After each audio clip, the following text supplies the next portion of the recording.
Assalamualaikum warahmatullahi wabarakatuh. Selamat sore, Bapak atau Ibu dosen. Di video kali ini saya akan menjelaskan uh, apa bedanya antara file system atau distributed file system menggunakan sebuah analogi agar lebih mudah dipahami.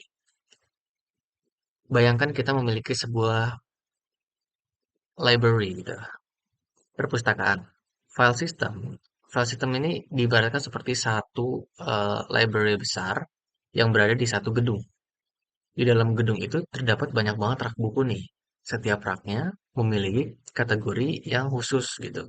Semisal ada buku MTK, ada buku komputer, ataupun sejarah gitu. Nah, ketika seseorang ingin mencari sebuah buku, dia cukup datang ke library itu aja, melihat katalog, lalu mengambil buku dari rak yang sesuai. Nah, lalu juga dengan file system, semua data tuh disimpan di satu device storage, kayak semisal ada satu hard disk atau satu server gitu. Sistem operasi mengatur letak setiap file sehingga pengguna dapat membuka, mengubah, ataupun menghapus file dengan mudah. Nah, kelebihannya nih dari file system ini sangat sederhana, mudah dikelola, dan cocok untuk storage data yang jumlahnya kecil hingga sedang. Nah, namun jika gedung library ini mengalami kerusakan atau lagi maintenance gitu, maka seluruh buku di dalamnya tidak dapat diakses sama sekali. Jadi kayak udah keblok dan bukan keblok sih, lebih ke maintenance, tidak dapat diakses untuk sementara waktu gitu. Jadi ketika seorang lagi butuh banget hal itu, jadi lagi nggak bisa karena maintenance gitu. Dan hal yang sama pun juga jadi pada file system gitu. Jika servernya rusak, ya maka akses seluruh data bisa terganggu gitu. Nah, kita masuk ke distributed file system. Sekarang bayangin library itu tuh berkembang menjadi beberapa cabang di berbagai kota. Ada yang di sana, ada yang di A, ada yang di B, ada yang di C gitu. Nah, semua cabangnya ini saling terhubung melalui jaringan. Buku yang sama bisa ada di cabang-cabang yang lain gitu. Nah, jadi kalau semisal satu cabang ini tutup, kita sebagai yang ingin membaca buku tuh bisa meminjam buku di cabang yang lainnya gitu. Jadi walaupun kayak semisal cabang yang di A ini lagi maintenance, kita bisa ke cabang yang di B gitu. Nah, inilah konsep distributed file system.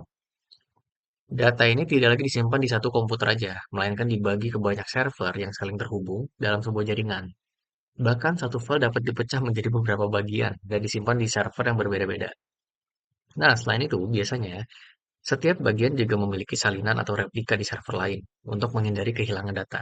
Jadi pas user ingin membuka file, sistem akan mengumpulkan seluruh bagian file itu secara otomatis sehingga pengguna tetap merasa seolah-olah file itu tuh berada di satu tempat gitu. Padahal bisa ada banyak banget file replika segala macam, tapi emang kita sebagai user, oh ya udah ini file yang sama gitu. Karena datanya ini tersebar di banyak server, kapasitas storage-nya pun juga jauh lebih besar gitu. Dan aksesnya pun bisa jadi jauh lebih cepat, sistem bakal bisa berjalan walaupun salah satu server tuh ada gangguan gitu. Jadi yang membedakan mungkin kalau disimpulkan file system ini menyimpan seluruh data pada satu lokasi sehingga di di kelolanya itu lebih sederhana. Tetapi resikonya kalau rusak ya udah maintenance dan eh, nggak bisa digunakan sementara waktu gitu. Nah, kalau sedangkan distributed file system ini menyimpan data dari banyak server yang saling terhubung sehingga lebih andal dan mudah mudah diperluas gitu. Jadi walaupun ada satu yang lagi maintenance, bisa kita akses di cabang yang lain gitu.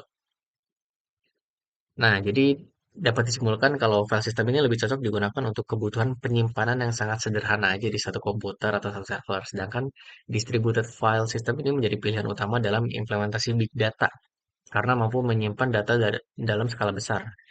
Jadi juga bisa menjaga ketersediaan data gitu, walaupun servernya lagi maintenance atau lagi ada gangguan gitu. Oke, sekian itu dari saya.